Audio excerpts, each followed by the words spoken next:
my friends of Cosmic Agency. I'm Gosha, and today's video is a little bit of a break from the Federation series, which is a very serious topic, and it hasn't finished yet. I have about two more parts to share with you of different chats about this very important topic. But today I wanted to maybe take a little break from that and take you back into the spiritual realms and metaphysical chat. This is going to be a chat that Robert had with Sbaru X about the topic of soul. And we already made a video about the soul, and I made some commentary video about soul some time ago. I'm going to put the links to those videos in the description box. But here, Sbaru X is sharing a new approach to what the soul is.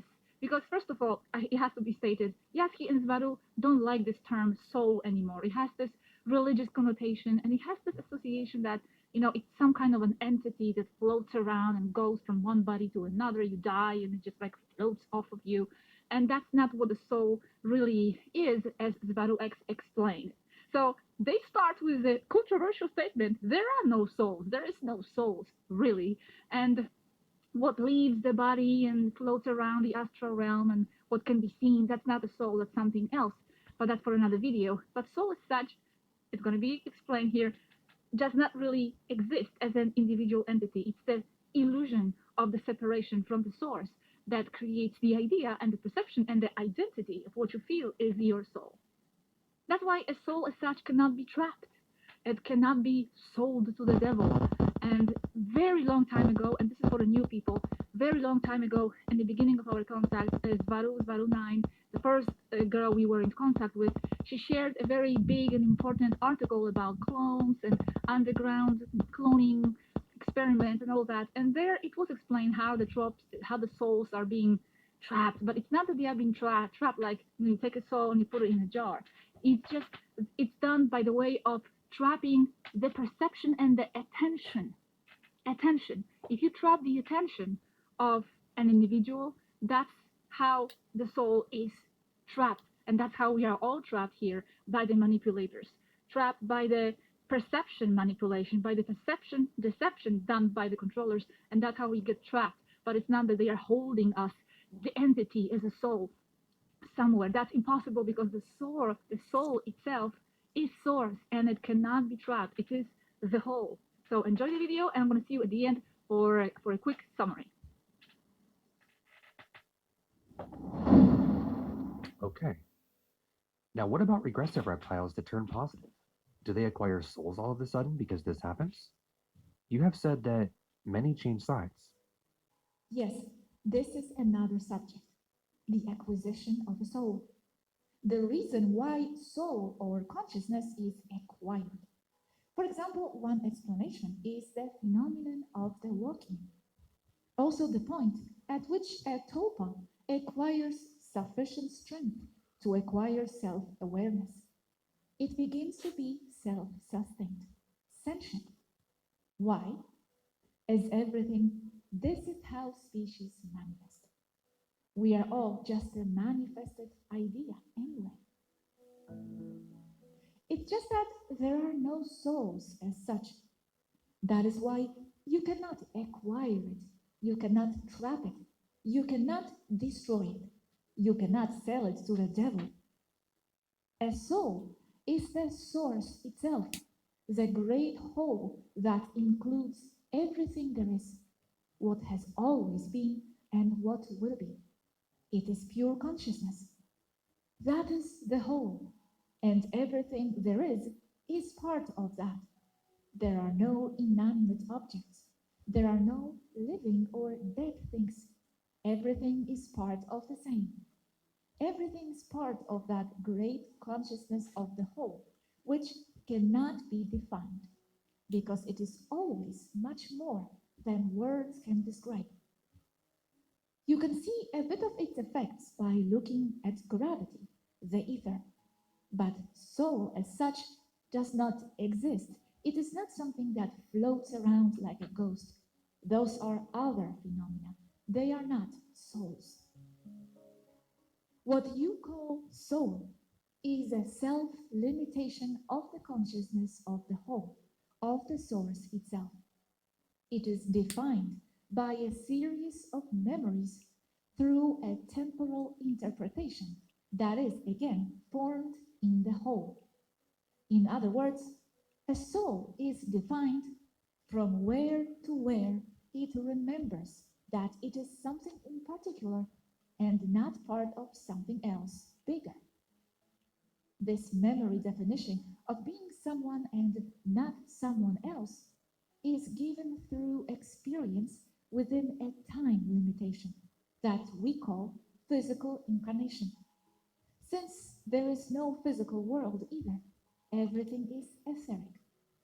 So a soul is formed by ideas, the concepts that the whole, the source, takes as events that are different from others. A soul is defined by from where to where in the time frame it is experiencing events apparently external to itself. So it is the memory of what happened to it from birth to death that defines what an ego or an I is within a framework of duality, I versus you. So a soul is a stretch from a specific point to another specific point within a larger whole, like a section within a measuring tape, from centimeter 42 to 52. It is a soul, being that it is an inseparable part of a measuring tape so long that it never had a beginning and will never have an end.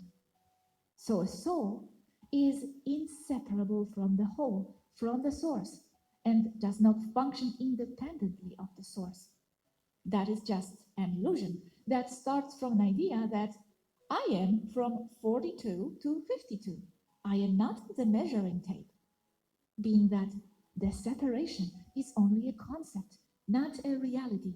It is still a measuring tape, and there can be no measuring tape if you remove 42 to 52, because it is inseparable.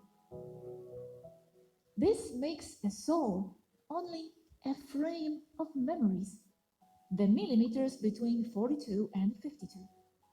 And the more experience is acquired, the more the understanding of that stretch of the source, called the soul of a certain person in particular, expands, expanding its range of understanding consciousness not only 10 centimeters, but more, from 42 to 104. It continues to learn, and so it will be from 42 to 181. And that means that what that soul includes within them are the people who are between 90 and 105, making that more expanded soul be able to understand the people who are included in it. But those people included within the more expanded soul will not be able to understand that said more expanded soul. And the same will happen with the others that have even more expansion, and those that have even more, to infinity.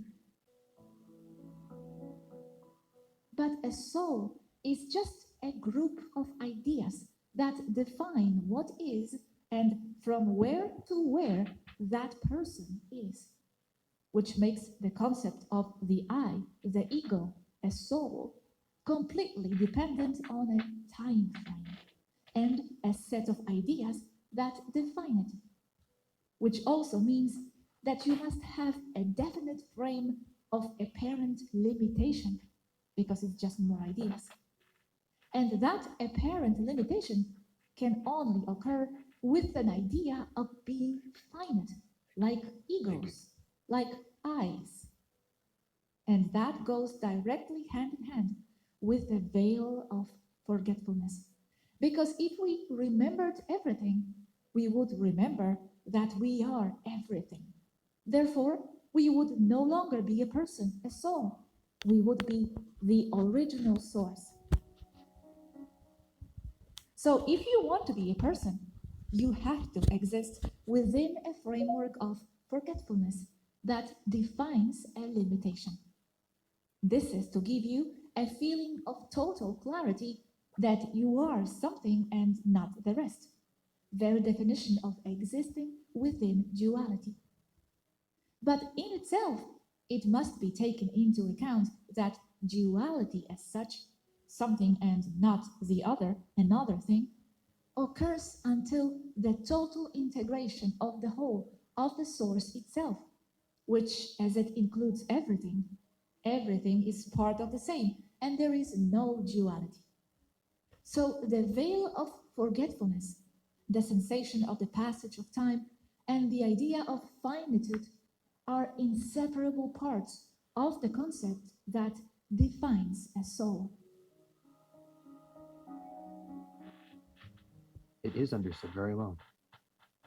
And that memory frame defines it as something with individuality that, when disincarnated, will unite with the whole, with the tape, the source. Hmm. Wow. Even the subject of the veil of forgetfulness is understood. But then there is a veil of forgetfulness in other densities. In the 5D, for example, to be able to experience those Ds, those mental states.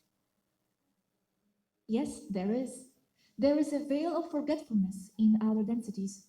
There will always be until integration with the whole, with the original source. There will always be a veil of forgetfulness in one way or another, as long as there is duality. Even when disembodied, when dying, the mind expands, the consciousness, but even there is still a veil of forgetfulness, because you only enter a point of greater expansion, but not the source, because the sensation still remains the idea of being something, soul in that case, and not the whole. So when disincarnating, let's say that a person had a memory consciousness from 42 to 52, as in the example above.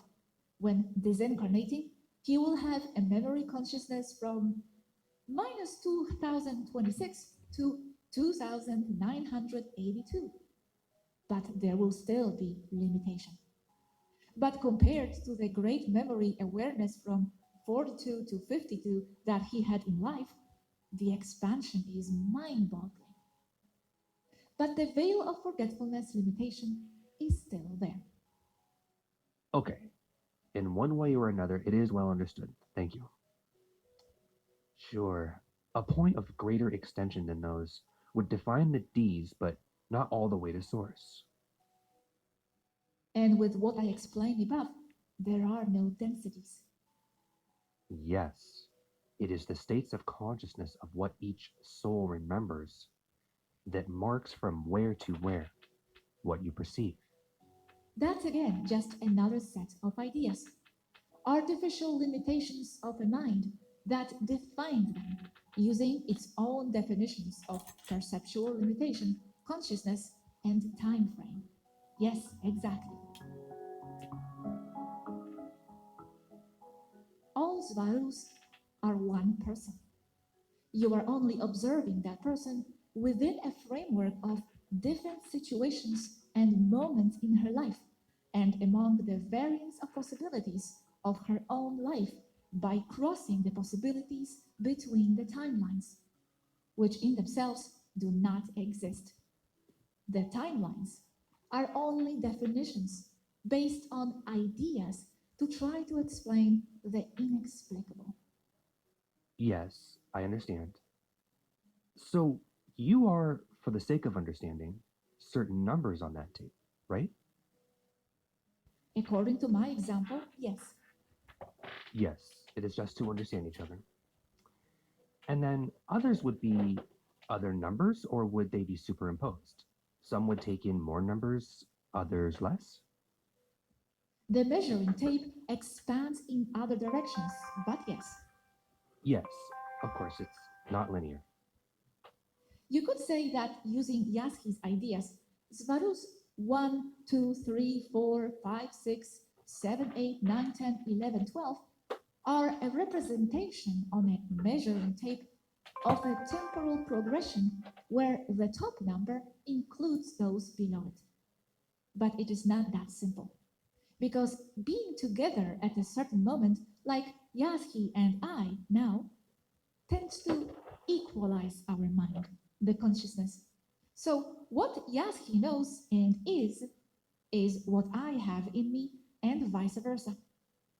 Even so, it is not that simple either, because Yaski is outside playing with the bicycle, and I am here writing. Yaski is a Zbaru with the body in formation. I am fully formed. They are 2 points of attention where, yes, priorities, needs, and interests change. Still, I understand the need to play Yaski's dolls, and she understands my need to meditate and exercise.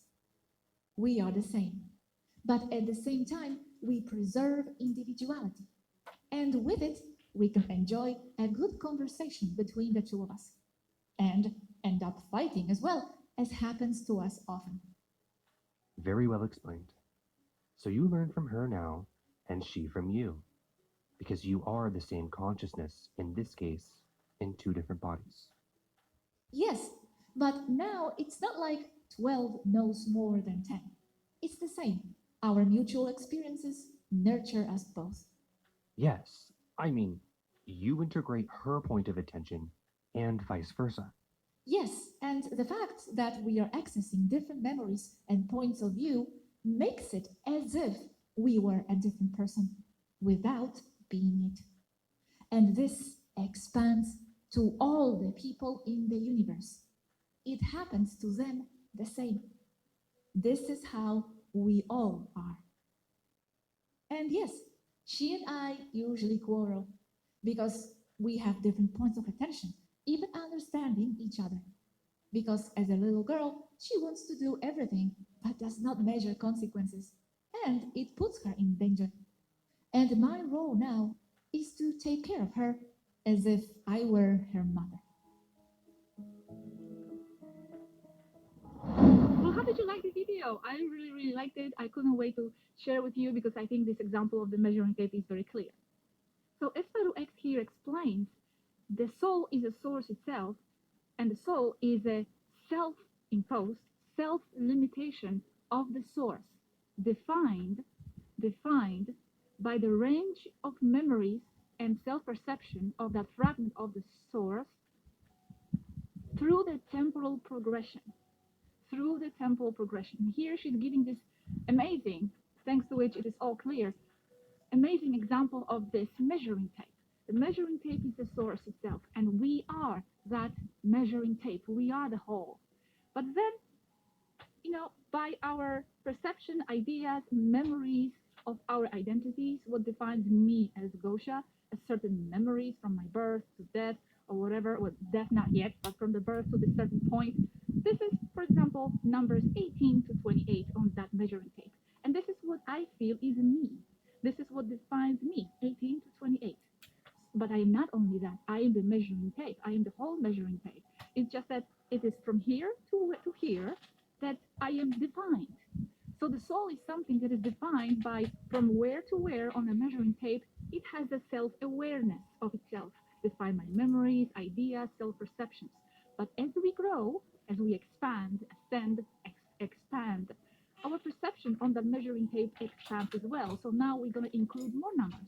Now instead of 18 to 28, we are from 15 to 35. So we include more of that measuring tape. It's not that we were not that before. It's just that our self-containing self-idea, self-identity expands. And that's what makes our soul. So our soul in itself is not existent. It's just what us, by our limitation, done on purpose by the source, perceive of ours, what fragment of ourselves we perceive on that measuring tape. But in fact, we are all that tape. So there are no souls. There are just limited fragments within the tape. And then we expand and we're going to include more and more. And we're going to realize we are other people as well, other variants, other versions of ourselves. And then we're going to realize one day that we are the whole measuring tape, and we are the source, and there are no others.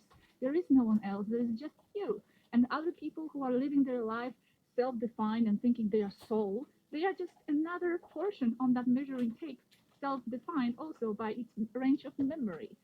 what defines that person against me as a person, me versus I, the duality. So from where to where on that measuring tape you know yourself and you know yourself to be and to feel, that's your soul. But as you can see in that example, it's not defined in any way from here to here. Only your ideas and your mind, your memories defines you as from here to here. But as you expand, your soul identity expands itself as well. So from with that example, you see that there is really no soul in itself. It's just your ideas, your mind that makes it seem so. And I think I really love this example. It's very clear. And also it's very clear that the soul and in this way cannot really exist without the temporal progression, without some kind of a sequence of events, because that's how you define yourself versus others, versus other events. So the time is inevitable part of the soul perception. And this also explains the inevitability of veil of forgetfulness. This is what makes you as a person. Because what defines you are memories, ideas, perception, you and not the other, is thanks to the veil of forgetfulness. Because if you did not have that veil of forgetfulness completely, then you would realize completely you are the other people because you are, but then you would not be a person. Then you would be source itself. So only source itself does not have the veil of forgetfulness. As long as there is a duality, me versus I, and this includes 5D, 6D, even 7D, there is a sense of I. There's a sense of self perception. There must be some sort of veil of forgetfulness because that's what makes a person, that's what makes the perception of a soul. So we need to have that veil of forgetfulness in a way in order to define ourselves as me and not the other. That's the whole game. That's the illusion of the source. It wants to experience itself as people. And because of that, it needs to self impose that veil of forgetfulness. If you didn't have it, you would be source itself, but then you would not be a person anymore. So it's all very interesting and it's all very, very clear, I think, with this measuring tape example. I hope you enjoyed it. Thank you for watching, and I'm going to see you in the next video. We'll continue talking about the federation, and also after the topic of federation, I'm going to share with you a small chat I had with Yaski some time ago about how to position yourself possibly with this whole information, because some people were asking, well, what to do now, and what do I do, and Yaski will share some advice, even though you need to be the one to know how to proceed, what to think, what to make of it, what conclusions to draw. It's your path, but she will gonna give some advice. So I recommend you stick around for that video as well, as it's gonna be quite encouraging and motivational for you to keep proceeding and keep being strong, despite all. Thank you very much for watching, and I'll see you next time. Bye.